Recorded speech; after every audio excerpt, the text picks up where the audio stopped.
Hello guys, Denise from Connectarium. Today I have a little different proposal for us to give you a brief tutorial on how to calculate your astrological chart.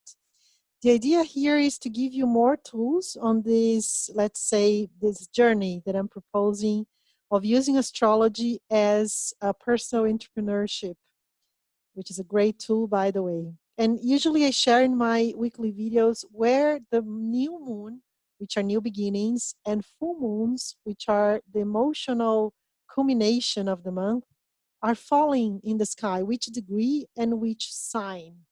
And usually people say, I usually ask if you know where it is falling into your chart, it can be very helpful for you to be in tune with what is happening in the sky, in which experience of your life is being, let's say, requested for a new beginning or for a point of culmination in the month. And some people have some doubts about it. I know it's not easy. So let's go together in this tutorial. So you can see in your individual chart, not only collectively, because on the internet you can check for your sign kind of in an easy way. Many people talking about that, but the idea is that you have your personal chart on hands. So let me share here my screen with you guys, and let's go little by little. First, I want to give you my indication of the site, the astro.com site. Actually, it's Astrodienst company, which is a Swiss company, very well known in the astrological world. If you are interested in seeing other languages, you can see there are many languages here available. We're going to stick with English for now. And for a normal basic horoscope, what we're going to see here is we go to free horoscopes and natal chart ascendant. Drawing and calculations, drawing calculations and natal.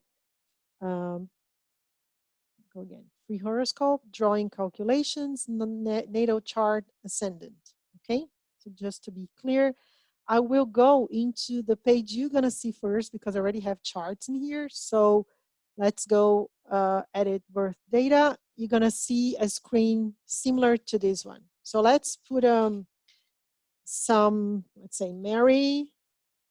That's just any date in the sky. Let's see, Mary Smith.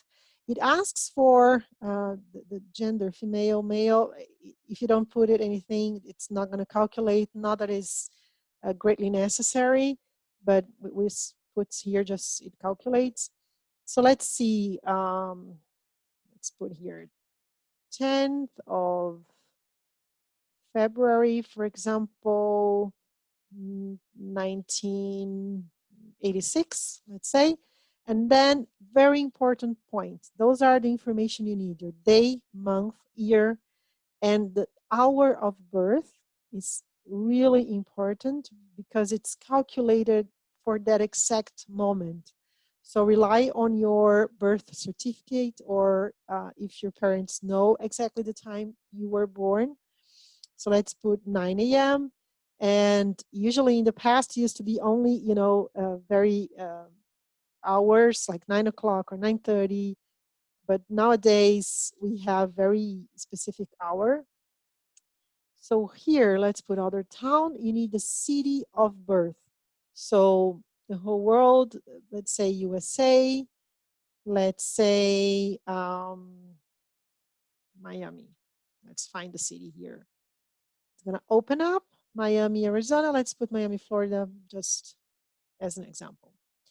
And then you're going to hit continue, and you're going to see the birth chart, right? So this is the birth, the astrological chart. We call it some mandala as well here. I'm based in Brazil, so in South America, I think in English as well. We're going to say we hear some mandalas sometimes talking about that. So what are the information we have here?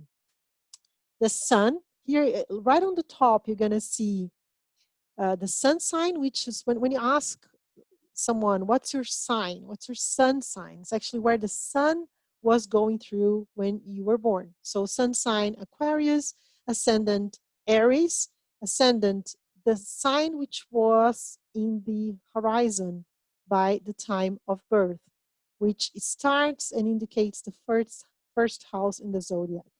Okay. Then we have all the planets positioned in the chart. I'm not going to go into details in this tutorial. I'm planning to do more specific information, but for now, just for you to know how to calculate.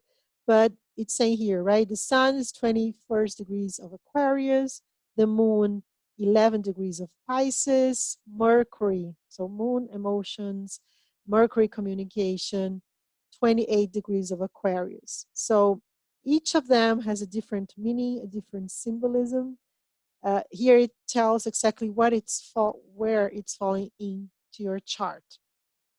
It's interesting for you starting this journey that I'm proposing that you get familiar with the symbols, right? So by just by coincidence, it's starting here with the first sign of the zodiac. Not always that. It's because this ascendant is Aries, but it could be any sign here as an ascendant. But starting with Aries, the zodiac, the symbol of Taurus, Gemini, Cancer, Leo, Virgo, Libra, Scorpio, Sagittarius, Capricorn, Aquarius, Pisces. Okay, all the different signs. So that's what we're going to see over here. Here we have the positions of the planets per sign, per house, and on the left side you also are going to see the aspects. What are the aspects after all? That's how those symbols communicate with each other, right? So there is a specific way the planets talk. And then we're going to start to see that the chart is as complex as we are, but don't get scared because it's a lot of potential underneath those symbols. So we have here the main aspects which we use. So the aspects are based on the separation of the planets in angles. So we use conjunctions when they are together in a separation around 6 degrees. Some astrologers use more, some astrologers use less, and it can vary depending on the planets we are talking about. But let's take an average of 6 degrees as a conjunction. We also have an angle of 60 degrees, which are the sextiles. Here we have a sextile between Neptune and Pluto, 60 degrees of separation. Then we can have an angle of 90 degrees, which are the squares. You're going to see that in red, we have the more tensioned aspects. But again, the tensions are very important. So in blue, you see more the harmonic ones, which are more, let's say, given. And the tensions ones are the ones we need to get an effort on. We need to learn. They're full on a spectrum of potential that I'm very open-minded to the tensions in astrology because I think they can be a source of great development.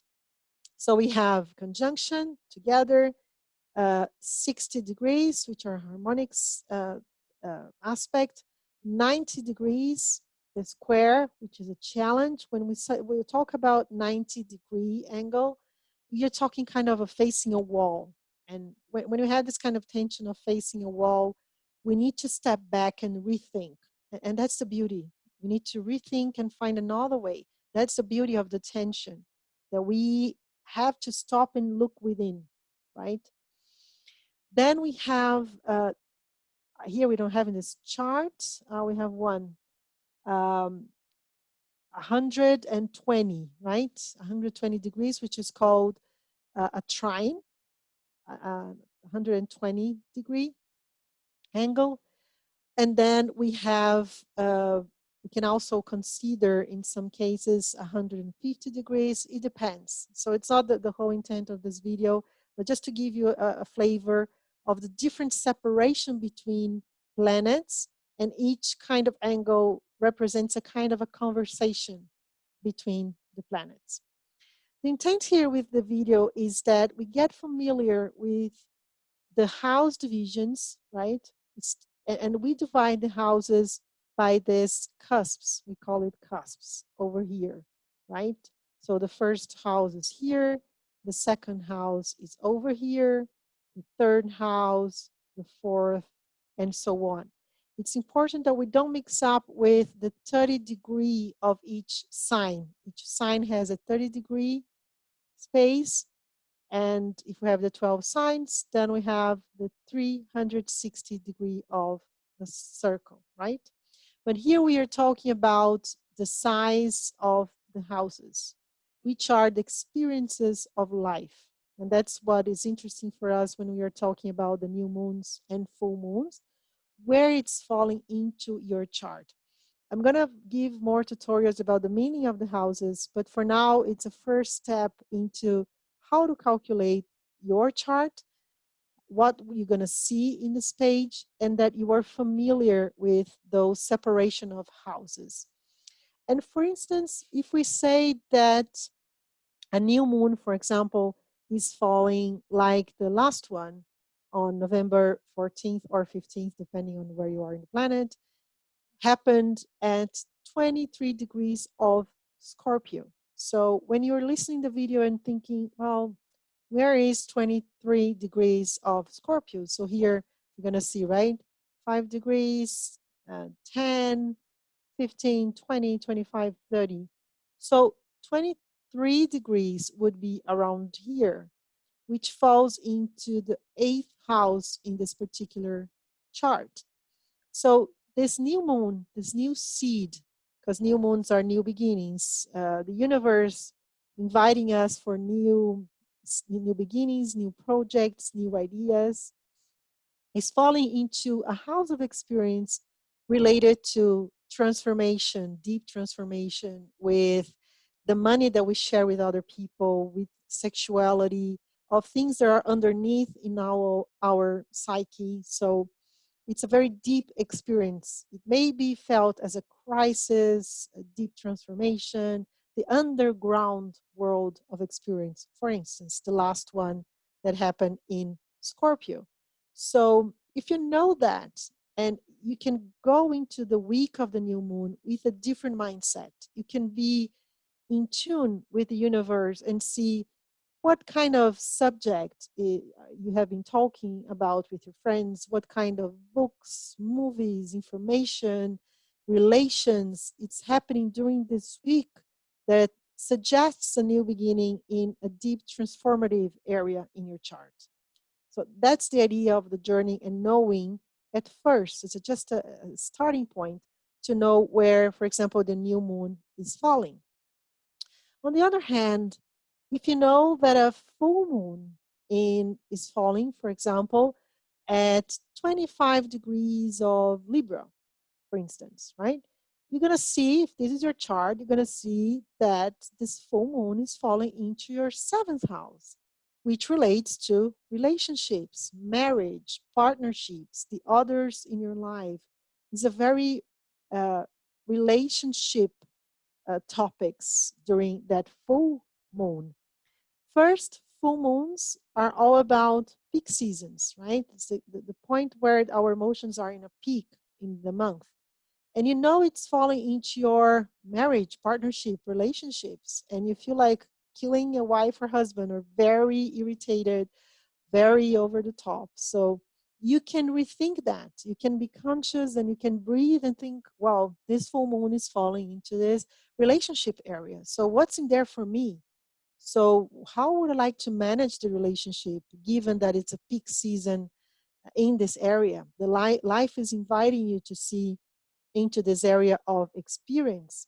And you also take into consideration that if a full moon is a peak, emotional peak of the month, not only for you, but for others, for your partner, for your friends, for whoever you are in contact with, your partner at work, whoever. So you can give that discount. You can be more strategic on how you navigate in during this full moon week falling into a relationship area. So that's the idea of you at least having your astrological chart, knowing where the cusps are, bear with me because I'm going to share about the houses soon.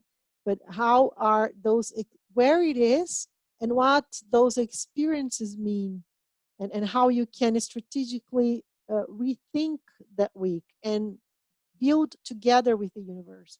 So the idea of this personal entrepreneurship is not that you just listen to whatever is in the sky, but you do that in a conscious and a strategic way to build the life you want, to lead, to build the life you desire, and you are alive because of that, because you have all the resources to manage that, right? To create, to co-create with the universe.